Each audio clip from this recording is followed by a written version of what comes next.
NCERT की 8वीं class की किताब में न्यायपालिका में भ्रष्टाचार का अध्याय पढ़ाए जाने पर सुप्रीम कोर्ट ने कड़ा रुख अपनाया है। सर्वोच्च अदालत ने स्कूली शिक्षा विभाग के सचिव और एनसीईआरटी के डायरेक्टर को कारण बताओ नोटिस जारी किया। अदालत ने पूछा कि उनके विरुद्ध कोर्ट की अवमानना की कार्रवाई क्यों न की जाए। चीफ जस्टिस सूर्यकांत की अगुवाई वाली बेंच ने इस किताब के प्रकाशन, दोबारा प्रिंटिंग और डिजिटल सर्कुलेशन पर पूरी तरह प्रतिबंध लगा दिया।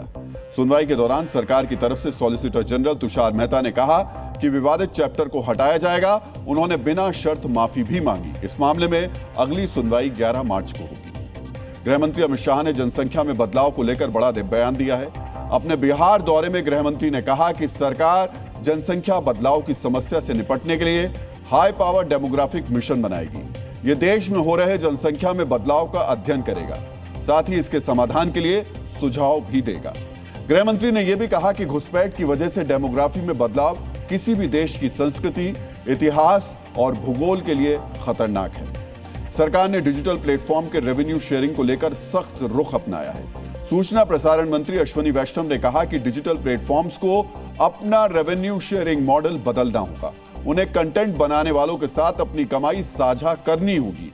ऐसा नहीं करने पर सरकार को हस्तक्षेप करना पड़ेगा। ऑनलाइन प्लेटफॉर्म्स को रेवेन्यू भी निष्पक्ष तरीके से साझा करना चाहिए।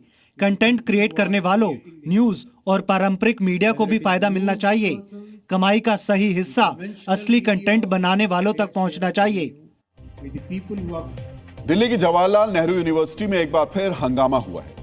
लेफ्ट छात्र संगठनों के प्रदर्शन के दौरान पत्थरबाजी की गई।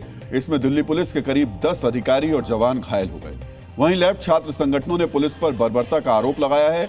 एक पॉडकास्ट के दौरान जेएनयू की वीसी के बयान से नाराज लेफ्ट के छात्र संगठनों ने उनको हटाने की मांग की थी और आज यूनिवर्सिटी से शिक्षा मंत्रालय तक पैदल मार्च का ऐलान किया था, लेकिन उन्हें इसकी अनुमति नहीं मिली। इसके बाद भी लगभग 500 प्रदर्शनकारियों ने कैंपस के बाहर मार्च की कोशिश की। इसी दौरान यह हंगामा शुरू हुआ। बाद में प्रदर्शनकारियों को जेएनयू के नॉर्थ गेट पर रोक लिया गया। आज जेएनयू के पत्थरबाजों का हम डीएनए टेस्ट करेंगे।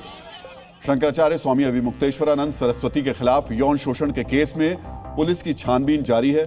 पुलिस अब अभिमुक्तेश्वरानंद के गुरु भाई अरविंद और सीईओ प्रकाश उपाध्याय की भूमिका की जांच में जुटी हुई है।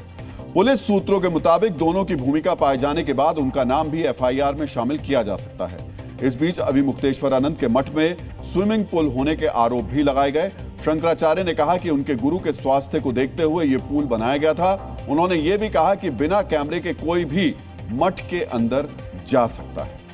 नागरिक उड्डयन महानिदेशालय यानी डीजीसीए ने हवाई यात्रा के टिकट रिफंड से जुड़े नियमों में बदलाव किया है। नए नियमों के मुताबिक अब टिकट बुक करने के 48 घंटे के भीतर बदलाव करने पर एक्स्ट्रा चार्ज नहीं लगेगा, यानी टिकट का पूरा अमाउंट रिफंड कर दिया जाएगा। एयरलाइंस को 14 दिन में रिफंड देना होगा। साथ ही बुकिंग के 24 घंटे के भीतर नाम में बदलाव भी किया जा सकेगा। नए नियम 26 मार्च से लागू होंगे।